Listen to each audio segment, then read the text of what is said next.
Hey everyone, it's Wowous. We're here with Heroes of the Storm, and today we are going through the Tassadar rebuild and the most effective way to build him, which is his Shockray build, in my opinion. This is really for folks who maybe are doing quick match or are newer to Tassadar, or especially this build of Tassadar.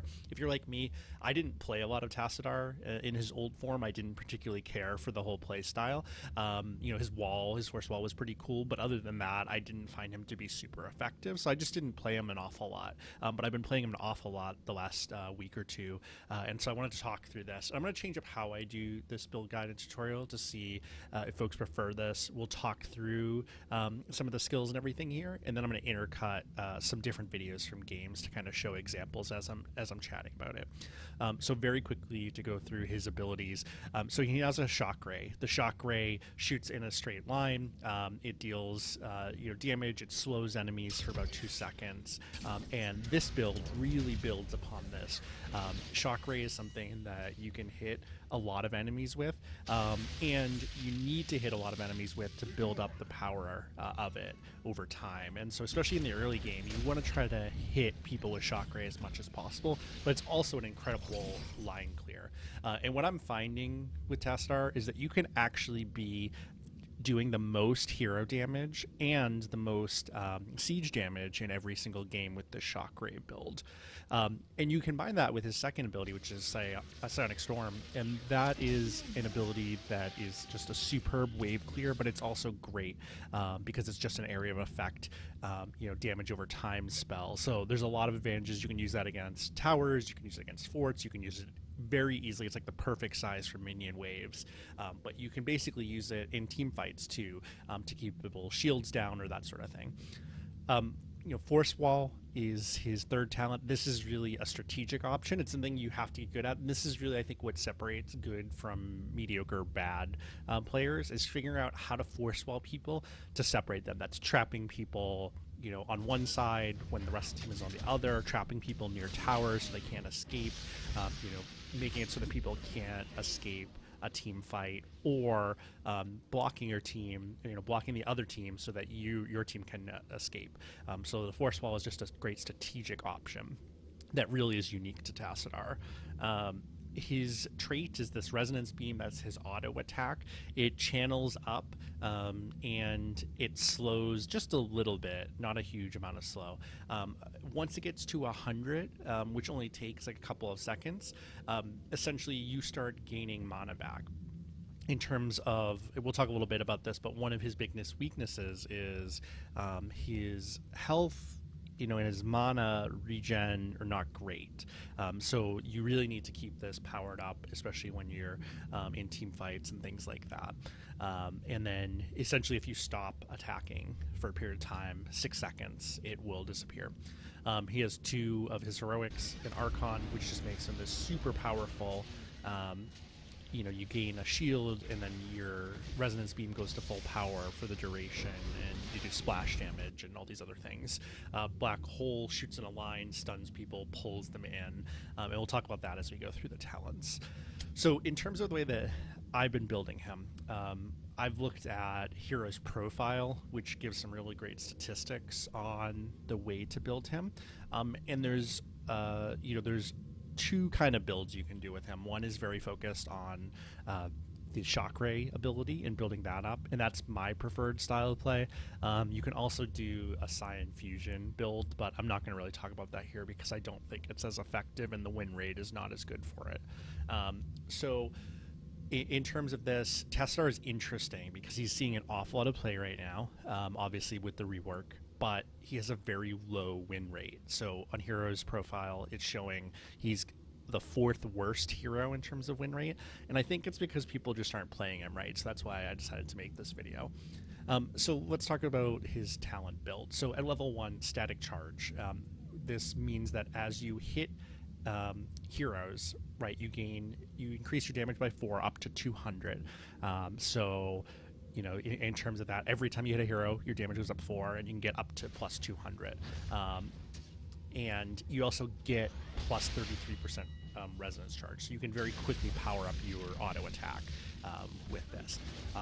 You'll see that it's very easy to hit heroes with this. It goes a very far distance. As long as you can kind of lead people where they're going, you should be able to hit them. It's a pretty easy skill shot. At level 4, I recommend taking Plasma Shield, although Induction, adds boost speed, and that might help you escape, which is actually a huge problem that Tassadar has. I prefer the Plasma Shield because it really, basically what it does is once you're at full charge, you start gaining shields. You start with 3%, and then every second you get up to 15% of your health and shield. So you get a pretty decent shield in a team fight, and so a lot of times you can just stick this on someone and stick in a team fight long enough to get off the rest of your abilities or to have help come. So that's what I would recommend at level 4. At level 7, beam alignment. So when your auto attack is fully charged, you gain first off, your attack is increased by 1, the range. So you're going to be able to stand a little bit further away, which is important. And then your cooldown is for the shock ray is reduced by 100% as long as you're at 100. And again, it takes 6 seconds to disappear. So basically, that's 3 seconds off at the very least if you don't, if you're not auto attacking. But if you are, you can knock out a bunch of shock rays kind of back to back.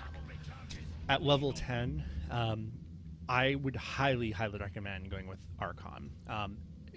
One of Tassadar's biggest problems is that in a team fight, people are going to try to focus him because he's a very kind of glass cannon hero. What I mean by that is that he can easily be killed, but he outputs a lot of damage. So if somebody jumps on you, if you have some melee heroes that are right on top of you, like an Illidan or folks like that, you could be in a lot of trouble. This will boost by giving you 40% of your health and shield. So you want to do this when you're close to high health, so you get the most shield possible. If you do this at a low health, when you do it at a low health, you still get the 40% because it's based on your maximum health. But you still want to be really careful because 40% shield is not going to stay up very long. And there are certain heroes like Artanis who have the ability to kind of knock down your shields pretty quickly if they take the right talent builds. But the key thing with this is that your resonance beam goes to 100% for the duration of it. You deal 150 damage plus, so it goes up over time, and then you splash half that damage around. So you're basically shooting out these powerful beams that are hitting folks and splashing around them. And especially in a team fight, that's going to be huge because you're going to be outputting a ton of damage. And then that causes the enemy spell armor to be reduced by 20 for 2 seconds. So again, you're just really making it easy to knock out some folks. And you can see in the video here some examples of that. At level 13, and not super popular choice, but the one that I much prefer is Oracle. What this does is it seems it's not super helpful in a fight, but what it is helpful for is for map awareness. With Oracle, you can select any point on the map and see it for up to 4 seconds. It starts with a kind of a small ring, and then it expands over time. So this is great, especially if you need to look to see, is someone at the boss without risking anyone, or you're across the map and you're trying to figure out where folks are. You can channel this for 4 seconds and see. You get a little bit of like spell armor and health, but it's kind of negligible in terms of that piece of it. At level 16, Thermal Lance is the choice by far. This is what makes your shock ray just devastating. You take 8% of their health in addition to the damage that you were doing with it. So you're already doing like a good amount, especially if you have that plus 200 damage that you got from your level 1 talent. Now you're taking 8% too. So you can completely melt some of the enemy mages and folks with low health. So this is really when you become a beast. You can knock out anybody that's kind of the same type of ranged assassin that you are pretty quickly with this if you can get them in range. But you can also do pretty good damage to tanks. You can really help finish off a tank or a hero with high sustain by knocking out that 8%. So just this really makes Tassadar devastating. He's pretty good early on. Once he gets to 16, he's pretty tough to beat in terms of that. Level 20, I've been taking Twilight Archon. I think Hela's Gift is interesting as well, but Twilight Archon basically makes it so that you can be in Archon form indefinitely. So you gain 2 seconds of Archon form every time you auto attack. And as long as you don't get stunned or knocked out, right, in some way, and you have something to attack, you can keep this indefinitely. It recharges faster than your gets depleted. So you can essentially stay in Archon form forever as long as you have enemies that you can hit with your auto attack. You can even sustain your Archon form using your Q as well. So using that shock ray. So I think in terms of that, you want to really be in team fights and like popping this at the right time. That's going to be the key for Tassadar, is when do you pop Archon, and you really become devastating at that point. You can really flip team fights by popping your Archon at the right time. In terms of strengths of Tassadar, as I mentioned, he has a ton of burst damage, and he can sustain himself when he gets Archon up and going. He's very, very strong late game. He's decently strong early game and can really finish off characters pretty easily if they're at low health with his shock ray. Weaknesses. His health is not great. If you get stuck in a situation, especially when I first started playing him in this new build, I was dying an awful lot. Like, if you overcommit, you don't have a great escape. Force wall is okay and can get you out of some sticky situations, but if you get ganked by 3 people, you're not gonna be able to force wall all of them, especially if they're coming at you from different angles. And so especially if you're playing against a Tassadar, right, you want to come at him from multiple angles so he can't force wall everyone, and you want to try to focus him very quickly to take down his health. His mana is not great. You're going to spend most of your time going to the fountain to restore mana. Health, again, because it's so low, you're probably gonna get bursted down, so like your healing is not as big of a deal. So what's going to be really important, right, is keeping your shields at 100%, or keeping your auto attack at 100%, which is going to end up having shields plus the mana regen of 3. You get 3 mana per second when you're at 100%. So the more that you can keep it at 100%, essentially the more you can keep nuking people and really building up your damage. And that's the key, is just constantly attacking and constantly using the auto attack and then your Q and then your W to do like wave clears and whatnot. You need to make sure when you go into team fights you have a lot of mana to start.